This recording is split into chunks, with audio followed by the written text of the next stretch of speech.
फिर से हमारे चैनल इंडियन साइंस टी में आप सभी का स्वागत है। और आज हम लोग करने जा रहे हैं क्वेश्चन नंबर 17। देखिए क्वेश्चन नंबर 17 में क्या लिखा है, ए और बी के उन मानों को ज्ञात कीजिए जिनके लिए fx दिया है ax + 1 यदि x < = 3 और bx + 3 यदि x < 3। करें फंक्शन का मान इतना तब हो रहा है जब x की वैल्यू जो हो रही है 3 से छोटी या उसके बराबर, और फंक्शन की वैल्यू इतनी bx + 3 तब हम लेंगे जब x का मान 3 से बड़ा हो। तो चलिए इसको हम लोग करते हैं। यहाँ पर देखिए कितने केस बनेंगे इसमें, कितने केस में 3 पर ही तो चेक करना दिया है। यहाँ पर देखिए दोहरा परिभाषित बोले x = 3 पर संतत है। हमें स्थितियां यहाँ नहीं बनानी है, हमें केसेस यहाँ नहीं बनाना है, केवल हमें x = 3 पर फलन दिया है कि संतत है। तो जब x = 3 पर फलन संतत है तो हम लोग बस लेफ्ट हैंड लिमिट बराबर राइट हैंड लिमिट बराबर फंक्शन कर देंगे, तो यहाँ पर उसको हम इक्वल कर देंगे और फिर वो समीकरण बन जाएगी। चलिए तो देखते हैं। यहाँ देखिए पहले लिखेंगे कि दिया है, क्या लिखेंगे, दिया है। क्या दिया है भाई, fx बराबर जो फंक्शन दिया उसको नोट कर लो, ax + 1 bx + 3 और यहाँ दिया है यदि, मैं कॉमा लिख के लिख देता हूँ, x कितना दिया है 3 और x दिया है 3। तो अब देखो आपको कुछ करने की जरूरत नहीं है, बस आपको इसको लेकर लेफ्ट हैंड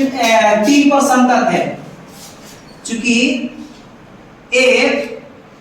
x = 3 पर संतत दिया है, फलन x = 3 पर संतत है, इसलिए क्या लिख सकते हैं, लेफ्ट हैंड लिमिट, चाहो तो ऐसे भी लिख सकते हो, लेफ्ट हैंड लिमिट बराबर राइट हैंड लिमिट बराबर फंक्शन x। तो चलो हम लोग निकाल लेते हैं x = 3 पर। चलिए तो पहले left hand limit right hand limit निकाल लेते हैं। तो यहां लिखते हैं हम लोग लेफ्ट हैंड लिमिट बराबर, लेफ्ट हैंड लिमिट क्या होता है, लिमिट x 3 पर यहां लिख लीजिएगा, x बराबर कितने पर 3 पर, x बराबर 3 पर, लेफ्ट हैंड लिमिट बराबर x → यहां लिखेंगे c माइनस फॉर्मूला हो जाता है fx बराबर, अब इसको आप वैल्यू रखेंगे, लिमिट x → 3 पर चेक करना है, माइनस 3 से छोटी वैल्यू का है, 3 से छोटा, माइनस का मतलब 3 से छोटा कौन मिल रहा है, ax + b, ax + 1 है, तो यहां लिख लेंगे। अब इसको h में रिप्लेस कर दो, तो h में रिप्लेस करते हो तो कैसे लिखते हो आप, x की जगह पर क्या लिखेंगे, h → 0 और 3 माइनस, यहां पर हम लोग लिखेंगे a और x की जगह पर लिखेंगे 3 - h, 3 - h, अब प्लस का कितना हो गया 1, ये हो गया। अब चलो h की वैल्यू हम लोग इसमें पुट कर दिए, बराबर 0 रखेंगे तो कितना आ जाएगा, ये हो जाएगा a 3 - 0 प्लस का 1, तो बराबर का आ गया ये 3a और प्लस का ये 1, समीकरण नंबर फर्स्ट। अब आइए यहाँ पर राइट हैंड लिमिट निकाल लेते हैं। तो राइट हैंड लिमिट बराबर लिमिट x → c+, यहाँ फंक्शन लिखेंगे, यहाँ पर प्लस लेना है, अब की बार x → 3 प्लस लेंगे, यहाँ पर प्लस 3 से बड़ा कर रहे, तो 3 से बड़ा कौन है, 3 से बड़ा ये देखो ये मिलेगा 3 से बड़ा, यहाँ 3 प्लस का मतलब 3 से बड़ा, ये बड़ा का चिन्ह है तो ये लेंगे, तो यहाँ हो गया bx + 3 और अब इसको h में रिप्लेस करेंगे तो हम लोग लिमिट h → 0 रखेंगे,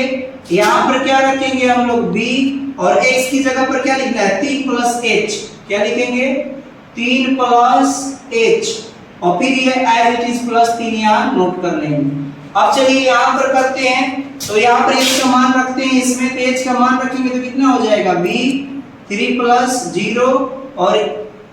यहाँ पे छूट रहेगा जी 3 और प्लस ये 0 हो गया, प्लस से कितना है 3 भी तो है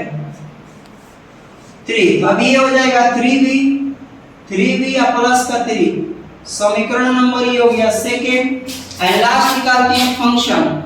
fx बराबर कितना निकालना है भाई 3 पर, तो 3 पर fx बराबर कौन है, इस वाले में तो यही फंक्शन मिल जाएगा, तो ये हमारे पास हो जाएगा a,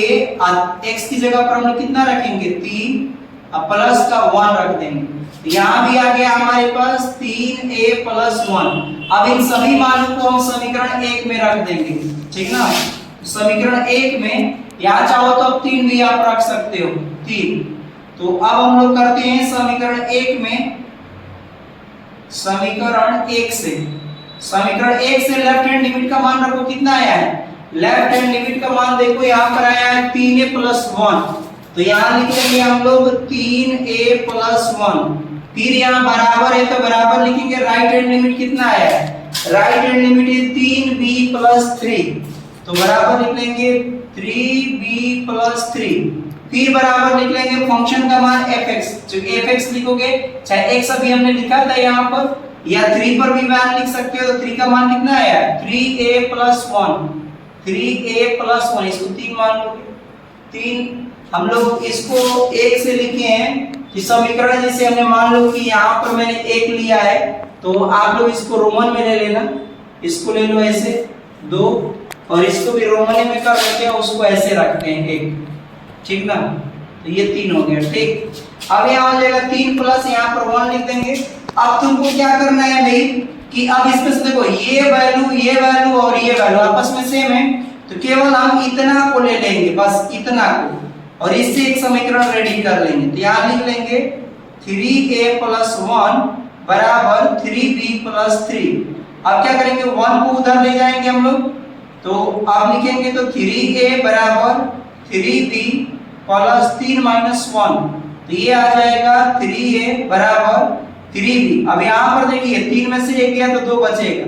3b प्लस 2, यहाँ से a बराबर चाहो तो निकाल सकते, 3 का भाग लग जाएगा इधर, तो 3b बटा में 3, इसमें भी भाग दे दो 3 का, इसमें भी भाग दे दो 3 का, तो 3 से ये कट गया, तो आपके पास कितना आ गया यहाँ पर, a बराबर आपके पास आ गया b प्लस 2/3। तो ये आपका हो गया आंसर। अब देखिए पूछ रहा है कि a और b के उन मानों को ज्ञात कीजिए जिनके लिए, तो a और b के अगर मान ज्ञात करना है तो b के कोई भी वैल्यू लो, a का मान निकलता चला जाएगा। तो हम लिखेंगे, हम स्वेच्छा से b का मान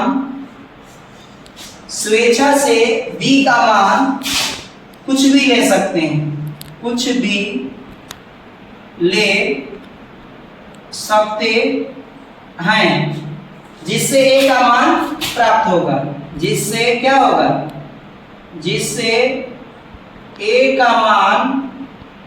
अलग अलग प्राप्त होगा, क्या होगा, अलग अलग प्राप्त होगा। तो ये हो गया हमारे पास a बराबर b प्लस 3 बटा में 2 हो गया, और इस तरह से आप लोग इसको सॉल्व करेंगे, क्योंकि इसमें x बराबर 3 पर दिया था, तो इसी में हमें पुट करके वैल्यू सारी की सारी हमें निकाल लेना है, और यहाँ एक समीकरण रेडी हो जाती है, उस समीकरण को यहाँ लिख लेंगे। b का मान अलग अलग, जैसे मान लो 5 रखोगे, चाहे मान लो यहाँ b का मान तुम 3 ले लो, तो a का मान कुछ आएगा, बटा पे जोड़ करके करोगे, तो इस तरह से इसके अलग अलग मान हो सकते हैं। तो यहाँ हम वीडियो को समाप्त करते हैं, हम फिर मिलेंगे क्वेश्चन नंबर 18 के साथ। तो आप सभी को आज के लिए इतना ही, बहुत बहुत धन्यवाद।